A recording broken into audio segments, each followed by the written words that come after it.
గత 10 సంవత్సరాల మీ చీకటి చరిత్ర,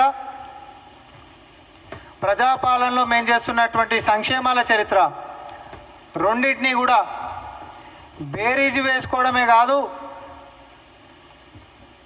ప్రజా కోర్టులనే తెలుసుకుందాం. దానికి 8 తారీఖు దాకా ఎందుకు, రేపే తెలంగాణ అసెంబ్లీ ముంగట ఉంటున్నటువంటి అమరవీరుల స్తూపం కాడికి 12 గంటలకి రా. తారక రామారావు గారు పాపం ఆయన గురించి ఆయన ఎక్కువ ఊహించుకుంటున్నాడు.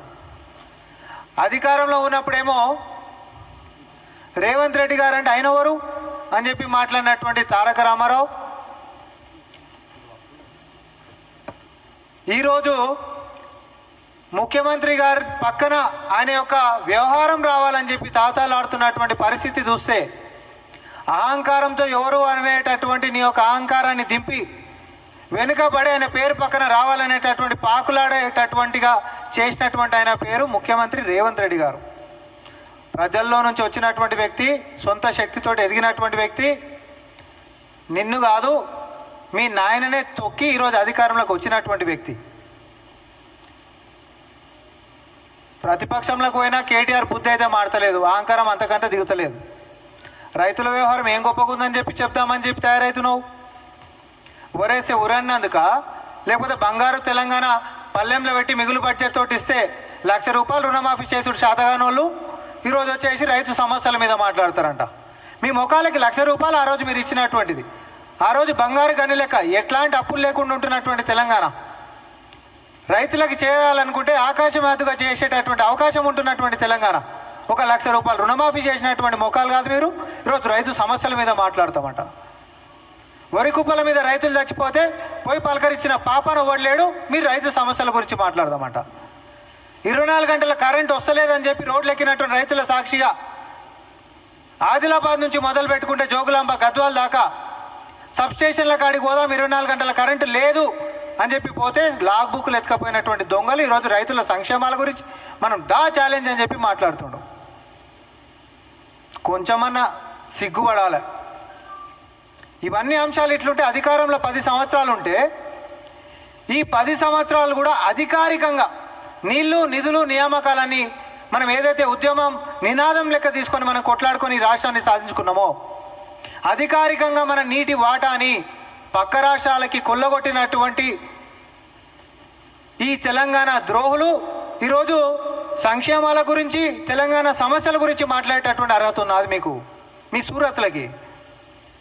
2016లో పోయి ఎపెక్స్ కమిటీ కాడ పోయి మాట్లాడొచ్చిన వాళ్ళు ఎవరు, సంతకాలు పెట్టొచ్చిన వాళ్ళు ఎవరు? మీరు కాదా? కృష్ణా జలాల వాటాని అప్పనంగా ఆంధ్రాకి దోచిపెట్టిన వాళ్ళు ఎవరు? మీరు కాదా? లేకపోతే గోదావరిలో 3,000 టీఎంసీలు వృధాగా పోతున్నాయి, మీకు ఇష్టం వచ్చినట్టు కట్టుకోరని చెప్పి ఎస్ఆర్ఎస్పీలకించి మరి లిఫ్ట్ వేసుకొని నీళ్లు తోడుకొని పోరని చెప్పి మహారాష్ట్రని మిగిలిపోతున్నాయని చెప్పి బంకచెర్ల లాంటి ప్రాజెక్టులు కడుతుంటే మస్తు నీళ్లున్నాయి ఏం కాదని చెప్పినటువంటి మీ నాయనని అడుగు. నీకు అవగాహన లేనట్టుంది కేటీఆర్. నీ ముఖానికి సీఎం తోటి ఊహించుకుంటున్నావు, నీకంత సినిమా లేదు, నీకు సామ సరిపోతాడు. అవగాహన లేనటువంటి వాడు ఇరిగేషన్ మీద అని అంటే ఒకసారి తెలంగాణ సమాజానికి మనం చూపిద్దాం. ఈ సూరత్ నేను చూసినాం, ఒకసారి అందరు చూపెట్టండి.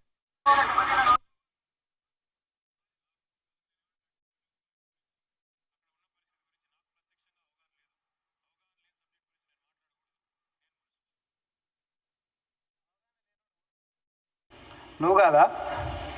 కడెం ప్రాజెక్టుకు సంబంధించినటువంటి అప్పుడు మరమ్మతు గురించి మాట్లాడితే ఎన్నికల కంటే ముంగట ఆ ఇరిగేషన్కి సంబంధించినటువంటి అంశాలు నాకు అవగాహన లేనటువంటివి అని చెప్పిన నువ్వు కాదా?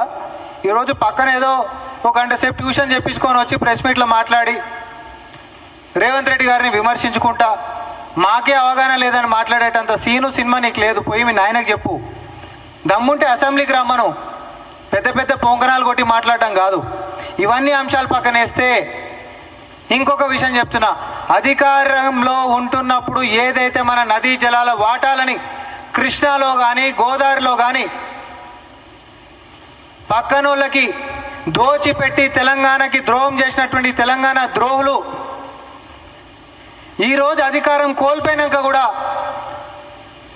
మరి అదే పక్క రాష్ట్రంలో అధికారంలో ఉంటున్నటువంటి ప్రముఖ వ్యక్తులు కేటీఆర్ గారిని నేను సూటిగా సవాల్ చేస్తా ఉన్నా. ఇక్కడ బంకచెర్ల విషయం ఇంత సీరియస్గా నడుస్తుంటే అధికారికంగా ప్రజాపాలన పాలనలో నాయకులం అందరం కలిసి తెలంగాణ ప్రజల మద్దతుతోటి అధికారికంగా ఒక ఉద్యమం చేస్తుంటే మన వాటాల కోసము మనకచెర్లను ఆపాలని చెప్పి ఢిల్లీకి మన నాయకులు తిరుగుతుంటే కేంద్రం మీద ఒత్తిడి చేస్తుంటే నువ్వు పక్క రాష్ట్రంలో నారా లోకేష్ తోటి సీక్రెట్ మంతనాలు దేనికోసం చేస్తున్నావు కేటీఆర్? నీకు పక్క రాష్ట్రంలో నారా లోకేష్ గారితో నువ్వు కూర్చొని చర్చించింది నిజమా కాదా? ఒకసారి కాదు, ఎన్నిసార్లు కలిసినావు? దేనికోసం కలుస్తున్నావు?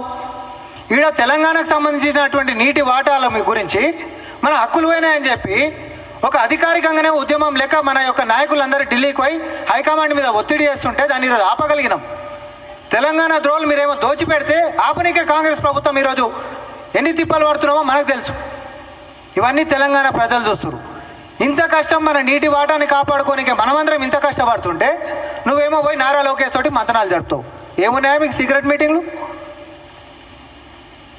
మీ సీక్రెట్ మీటింగ్లు దేనికోసం కలిసినావు కేటీఆర్? ఇది కేటీఆర్ని నేను సూటిగా సవాల్ చేస్తా ఉన్నా. ఒకసారి కాదు, నేను మళ్ళీ కూడా చెప్తా ఉన్నా. దీని తర్వాత మీరు స్పందించరు, దాని తర్వాత నేను స్పందిస్తా. నేను చెప్పింది నిజమా కాదా కేటీఆర్ చెప్పాలి.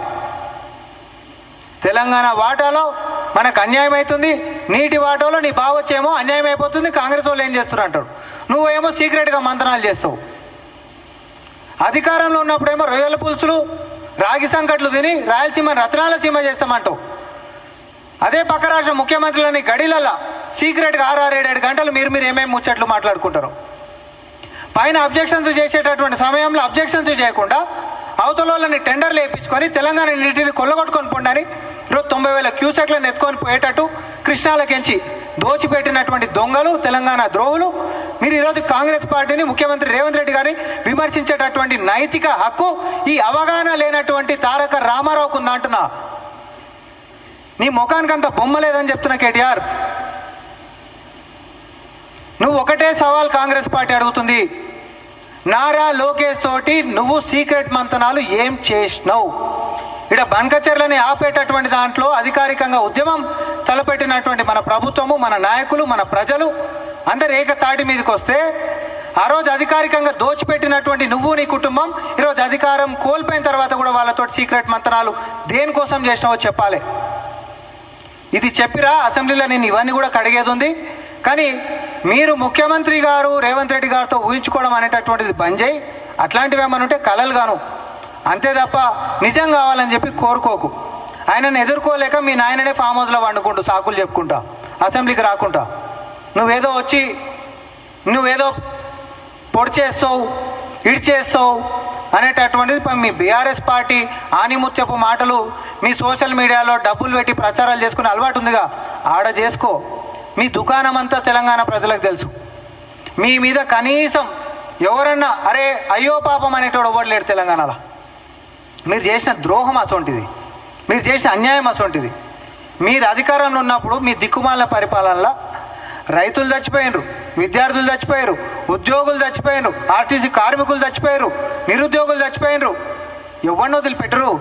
చివరికి మీ సొంత పార్టీ సర్పంచులు కూడా చచ్చిపోయారు కదా. ఆత్మహత్యల తెలంగాణ అయ్యింది, ఇది ఆకాంక్షల తెలంగాణ అనుకుంటే అని. అందుకనే కదా ప్రజాపాలనకు పట్టం కట్టినరు. అందుకని ఆకాంక్షలను ఒక పక్క కొలువులు ఇచ్చుకుంటా, నీళ్లు అనేటటువంటి దాంట్లో మన వాటాలను కొట్లాడుకుంటా, నిధులని క్రమశిక్షణతోటి సంక్షేమాల రూపంలో ప్రజలకు అందించుకుంటా, నియామకాలు అనేటటువంటి మన సొంత తెలంగాణ బిడ్డలకి కొలువులు ఇచ్చుకుంటా ఈరోజు పాలనను ముందుకు సాగిస్తుంటే నువ్వంట ఛాలెంజ్లు చేస్తున్నావు. నీ ముఖానికి ఛాలెంజ్.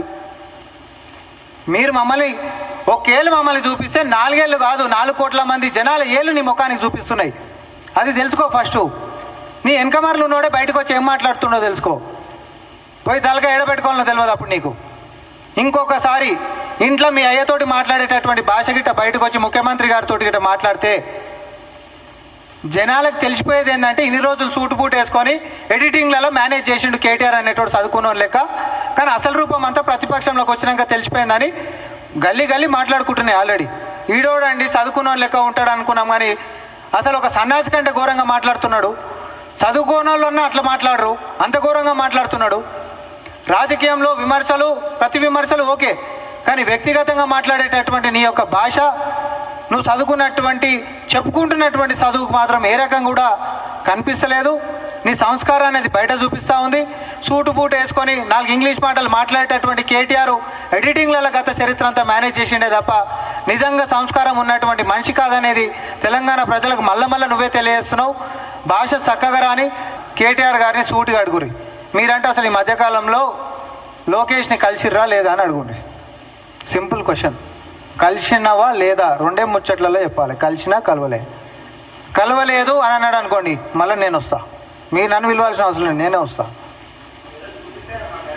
ఇప్పుడు ఎందుకు చూపిస్తా ఒకటే ఎపిసోడ్లో?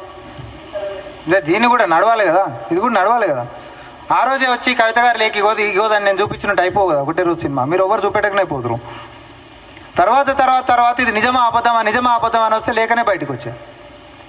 ఈరోజు నేను అందుకనే కేటీఆర్ గారిది కూడా అంటా ఉన్నా, తెలంగాణ మొత్తము తెలంగాణ ఆకాంక్షల్లో భాగంగా మన నీటి వాటాలను కాపాడనీకే అధికారికంగా మన నాయకులు మొత్తం ఒక్కటై ఢిల్లీ మీద యుద్ధం ప్రకటించి ఆడ మన యొక్క వాదనలు వినిపించి పదే ఫిర్యాదులు చేసి ఉత్తమ్ కుమార్ రెడ్డి గారు ఆయన యొక్క శాఖ మాచులు ఆయన ఎన్నిసార్లు తిరిగిండు. ఆయనకి తోడుగా ఈరోజు తెలంగాణ ఆకాంక్షల్ని కాపాడేటటువంటి బాధ్యతతో ముఖ్యమంత్రి రేవంత్ రెడ్డి గారు ఎన్నిసార్లు ఢిల్లీకి తిరిగారు. దాన్ని వంకర టింకర్గా మాట్లాడతారు మళ్ళీ ఈ ద్రోహులు. ఎన్నిసార్లు ఢిల్లీకి తిరుగుతారు అని ఎవరి కోసం తిరిగి ఢిల్లీకి? మీరు చేసిన ద్రోహాన్ని ఆపనీకే, తెలంగాణ వాటా రానీకే, చట్ట ప్రకారంగా మన హక్కుల్ని మనం కాపాడుకోనికే ఢిల్లీకి తిరిగారు. మీ లెక్క రాయలసీమకు తిరగలే, మీ లెక్క రాగి సంకట్లు తినలే, మీ లెక్క దోచిపెట్టలే. ఢిల్లీకి తిరిగినాం, తెలంగాణ వాటా కోసం కొట్లాడినాం, అవతలని కడుతున్నటువంటి ప్రాజెక్టులను ఆపుకోగలిగినాం. మన నీటి వాటా మీద ఇప్పటికి కూడా ఉద్యమం కాలే. 10 ఏళ్ళు నువ్వు ఉంటే ఇంకింత దోషపెట్టినటువంటి చీకటి చరిత్ర ఈ మొఖాలకి.